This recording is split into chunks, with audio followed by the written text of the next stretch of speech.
There is nothing better than a topwater strike. I don't care what type of fisherman you are, what species you're chasing, whether it's freshwater or saltwater, topwater strikes are the ultimate. And you see this right here, this is the Sexy Dawg from Strike King, saltwater version with strong split rings, strong 4X strength treble hooks, so that when you hook up to that fish of a lifetime that you're trying to get on topwater, he's gonna stay intact. And I absolutely, this is one of my favorite colors. And we have a variety of colors in the Sexy Dawg saltwater series, dedicated strictly for saltwater. But this purple chrome, I absolutely love it. Catch a lot of fish on this thing. Now, what I like to do is I personally like to work this bait in a slow twitching fashion.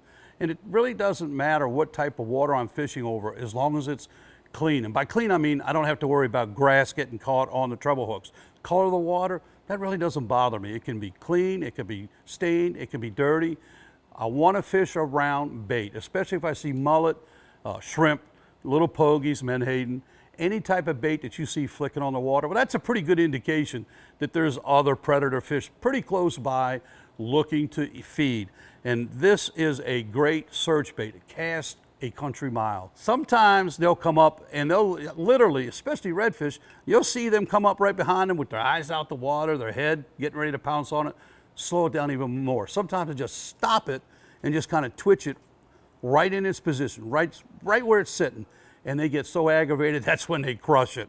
And the thing about a topwater bait, do not, and it's the hardest thing not to do, don't set the hook. The best way to fish a topwater bait is for somebody to put a bandana or tape over your eyes and don't watch. You just go by feel. But obviously, we're not going to do that. So be disciplined. When that fish comes up, you're going to be so excited, you're going to want to set the hook or you're going to pull it away from him. Just lean into him once you feel the pressure from the fish on your rod. You don't really even have to set the hook once you feel the pressure. Just kind of lean into him and that's it. Whether it's a trout, whether it's a redfish, whether it's a snook, no matter what, whether it's striped bass up on the northeast coast, it really doesn't matter. This is absolutely one of my most favorite ways to fish because of the action, because of the sound. It's also got a hard knock in it. So the Sexy Dawg Saltwater by Strike King with great saltwater hooks, great split rings. This is what you gotta have. You gotta have a couple of these in your tackle box no matter what.